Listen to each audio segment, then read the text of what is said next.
Vincenzo Giambrone e Salvatore Iacolino sono loro due per il momento i nomi più caldi tra gli agrigentini in corsa per far parte del governo Musumeci che sta per nascere.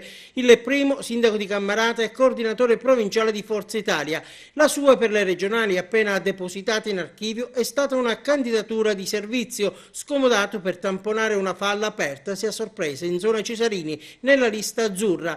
Un sacrificio però da premiare, si affrettò subito a rassicurare il leader regionale Gianfranco Miccichè alla vigilia del voto e poi espressamente confermato dal presidente provinciale forzista Piero Macedonio. Ci sarà un assessore che darà Forza Italia di Agrigento e che stabilirono allora Riccardo Gallo, l'onorevole Gallo, con il commissario Miccichè, il secondo eletto dopo Gallo e quindi in questo caso è l'onorevole Giambrone, va bene?